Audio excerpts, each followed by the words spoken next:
La Revolución Mexicana de 1910 a 1920 tuvo dramáticos cambios en el arte mexicano, creándose una producción de arte en relación con la propaganda política, conocida como el movimiento muralista mexicano. José Vasconcelos fue el precursor de este movimiento, mientras que el primer protagonista en la producción de murales modernos fue Gerardo Murillo. Luego le siguieron Diego Rivera, David Alfaro Siqueiros, José Clemente Orozco y Fernando Leal. El movimiento muralista alcanzó su apogeo en la década de 1930. El primer movimiento importante después del muralista fue el de la generación de la ruptura. Este comenzó en los años 1950 y 1960. Rechazó el realismo social, el nacionalismo e incorporó el surrealismo, las paradojas visuales, elementos y estilos de la pintura del Viejo Mundo. Las principales características del arte durante esta época fueron la representación de objetos cotidianos, como los animales, alimentos, objetos, entre otras cosas. Estaba compuesto por creencias, supersticiones y tradiciones. Sus pinturas eran muy coloridas. Algunos artistas mexicanos retoman expresiones del arte prehispánico, mismas que llevan al arte de su tiempo. Esto para reiterar la cultura visual de México desde su pasado, presente y futuro. La arquitectura mexicana contemporánea se caracteriza por un conjunto de facciones modernistas, como lo es la plástica lineal de los volúmenes, los grandes ventanales longitudinales o el funcionalismo extremado. Podemos observar el trabajo de Enrique del Moral, diseñador de casas de las décadas de 1930 y 1940, que combinan los volúmenes del neoplasticismo holandés y la arquitectura popular mexicana. Otras características que suelen incluir son pequeños porches o balcones, arcos romanos, patios con arcadas, ventanas y puertas en madera a doble altura, toldos de lona y molduras decorativas de hierro.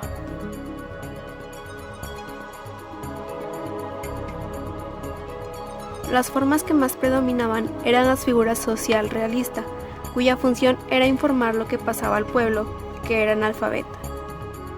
Las obras se caracterizan sobre todo por el uso de una paleta de colores vivos y puros, rojos, amarillos, etc. Las formas escultóricas predominantes eran los bustos o esculturas de retrato, un material que se implementaba con gran acierto en la escultura mexicana del siglo XX era el bronce, trabajado con gran destreza por Luis Ortiz Monasterio, en cuyo trabajo las formas predominantes son la geometría y la interrelación de formas, dando como resultado una belleza y estética reconocida por la crítica extranjera.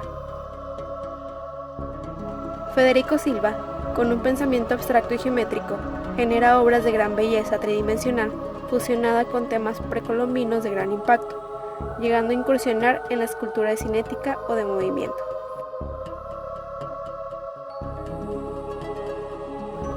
El movimiento de ruptura o generación de la ruptura es el nombre que dio la crítica de arte Teresa del Conde al conjunto de artistas mexicanos y extranjeros radicados en México en la década de los 50.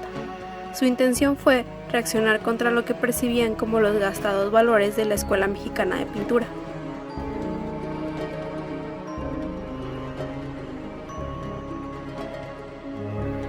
Encabezado por José Luis Cuevas y conformado por artistas como Vicente Rojo Almazán, Juan Soriano, Gabriel Ramírez, Manuel Felgueres y Enrique Echeverría, que buscó romper con los muralistas mexicanos, cuya temática revolucionaria y nacionalista había sido la influencia en el arte después de la Revolución. Los miembros de la generación de la ruptura abrieron el diálogo creativo y retomaron lo que sucedía en Europa.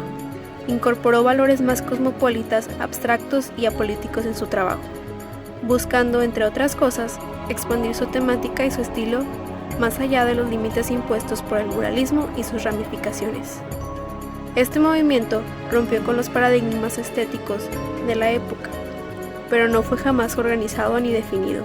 Se daba de modo bastante espontáneo.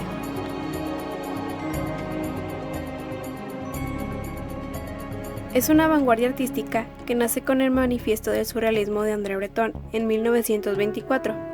Como movimiento antiburgués y revolucionario, los surrealistas se dirigieron contra el racionalismo de la modernidad y propusieron la activación del subconsciente, de lo irracional, el sueño, las alucinaciones y datos del inconsciente, que no estaban presentes en el arte figurativo al que el mundo estaba acostumbrado. En el año de 1938 surgió un encuentro que transformaría el mundo del arte moderno. Breton llegó a México y se fascinó con el pasado prehispánico, dándole la calificación de país surrealista. Manuel Álvarez Bravo, Frida Kahlo, León Trotsky, Octavio Paz y David Alfaro Siqueiros formaban parte de una vanguardia artística y social en México. Era el tiempo fuerte del muralismo, el resurgimiento del indigenismo luego de una feroz revolución y la aparición de las clases sociales oprimidas, como un elemento útil al arte y viceversa. Al mismo tiempo, el movimiento surrealista mexicano tomó fuerza de la mano de artistas como Eleonora Carrington y Remedios Varo, extranjeras que escogieron a México para desarrollar en él sus mejores años pictóricos, siendo incluso más reconocidas que en sus propios países.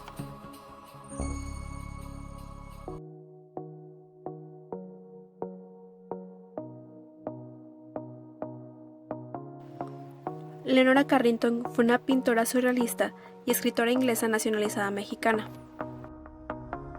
Leonora entró en contacto con el movimiento surrealista gracias a Max, su primer pareja. El padre de Leonora estaba en contra de la relación, entonces ambos se fueron a Francia a consolidar su amor. Tiempo después, Max fue arrestado, dando la inestabilidad mental a Leonora. Ante la invasión nazi, Leonora decide regresar a España. Estando ahí, su padre la interna en un hospital psiquiátrico, hecho que marcó su vida y le ayudó mucho a su obra. Leonora logra escapar del hospital, llegando a Lisboa, donde conoció a Renato Leduc, quien se casó con ella y la ayudó a ir a Nueva York y después a México, donde pasó el resto de sus días. Ya en México, se separó de Renato y mantuvo contacto con sus amigos surrealistas y se convirtió en inspiración de artistas. La maja del tarot fue creada en 1965 por Leonora Carrington, pintada al óleo sobre lienzo. La obra fue exclusiva para la actriz María Félix, por lo cual, hasta su muerte en el año 2002, se encontraba en su casa en Polanco, Ciudad de México.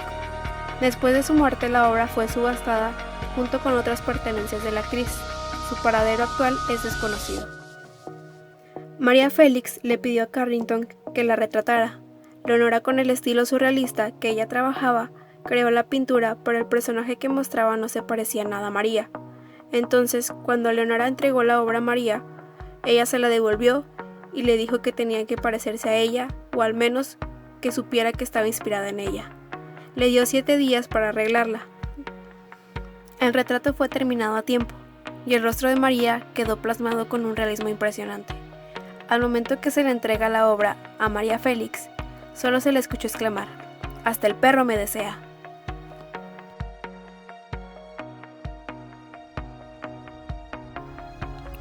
La obra de Carrington es estéticamente surrealista, pero hay que ir más allá. Transmite esa belleza rebelde que hay que saber interpretar.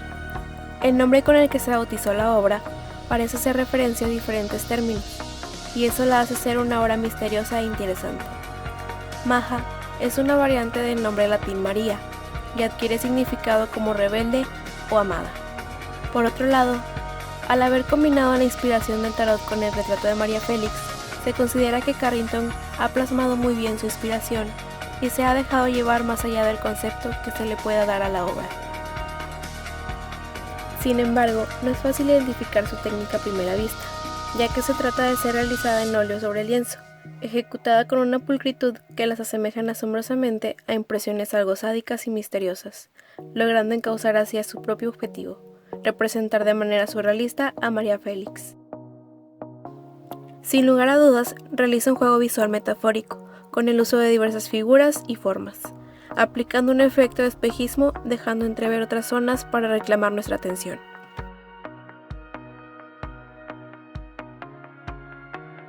Inspirada en la mencionada obra de Eleonora Carrington, El diseño del refrigerador muestra un contraste entre el verde y negro, colores predominantes en la pintura, además de contar con arcos a los costados, mismos que se encuentran al fondo del fresco, sin olvidar que se diseñó un dispensador de agua tomando en cuenta el cuerpo de la mujer que se encuentra en el lienzo.